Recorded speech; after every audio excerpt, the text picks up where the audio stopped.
Princeton, and I'm gonna be talking about my natural hair journey. I'm gonna start this as like a full-blown segment. I'm gonna try to upload videos once a week about this topic and where I'm at with my progress, and hopefully you guys will find it helpful to you and gain something from it if you're thinking about going on a natural hair journey, or if you are. If you are, maybe you can share some tips and tricks with me.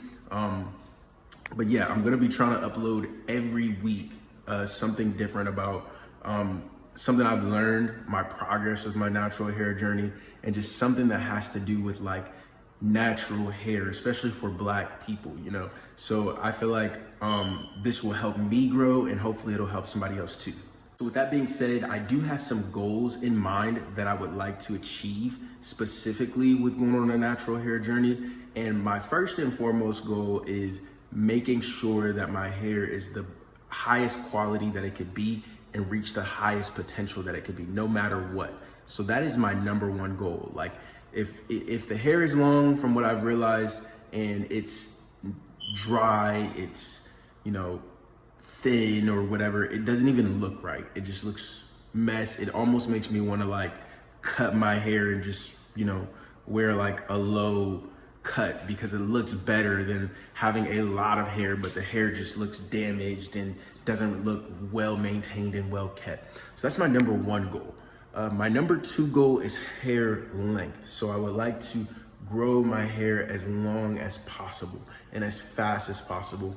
And that's one of the things, I don't really know everything about that. I know some things, but that's one of the things I'm going to be trying to focus on here, and trying different things out and experimenting, and hopefully something that I learn or something that you guys are able to teach me will show me how to grow my hair much longer and much faster. Right now my hair is about 3.5 inches. I have type 4B hair, so whenever my hair is kind of wet or anything like it is right now, it kind of shrinks a little bit. But if I like stretch my hair out, it comes like down to right about here maybe. So it's around 3.5 inches, and I've been growing it out for about 7 months now. So that's goal number two. The final goal, which is sort of equal to goal number two for me, but the final goal is making sure that I retain as much hair as possible, as long as possible. So I'm 26 years old. I want to make sure that when I'm 45, when I'm 60, my hair still looks as good as possible. I still have as much as it as possible, from a long, dedicated, long-term kind of taking proper care of my hair, and it just shows when I'm much older. So that's my third and final goal of doing this as well. So already, just from the 7 months that I've really been dedicating to like taking care of my hair, I've learned so much. One of the number one things that I learned is to keep learning. Like, there was stuff that I did not know that kind of led me to setbacks, especially with the length of my hair, and having to go back and not start over, but kind of like take a step back at where I was, and, you know, making sure that I'm doing things the right way. So constantly learning is like a big thing, because there's stuff that people know that the more you learn, the better your outcome is gonna be. At least that's how it was for me. Another thing that I learned is that sleeping without protecting your hair is like one of the worst things that you could possibly do.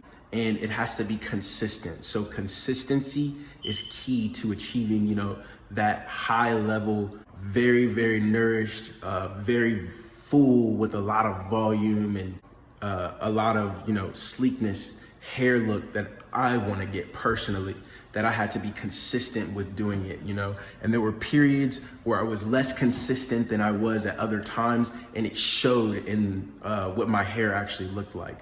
So that's the second thing I learned. And then the third thing that I've learned, and I've learned so much more, but I'm trying to keep this short, but the third thing I've learned is it's very, very important whenever I go and get a lineup, or, you know, just like the sides kind of tapered, because I'm trying to avoid tapering the sides too much. It's so important to pick a barber that knows what you want and that's not gonna do their own thing. I recently had a barber, cut the front of my hair shorter than the rest of my hair, and it was a disaster. And then I've also had a barber, fade me a little bit more than I wanted to. So my sides are like a lot shorter than I want them to be. And now I'm still trying to make amends for that. So that's those are probably like some of the most important things I learned throughout this process. But like I said, I'm gonna be trying to upload a video about this at least once a week. Something to do with hair, something to do with hair growth, something to do with hair retention, and something to do with hair quality, as well as updating my progress and maybe learning from you guys as well. If any of you are doing this or know anything about this and can teach me.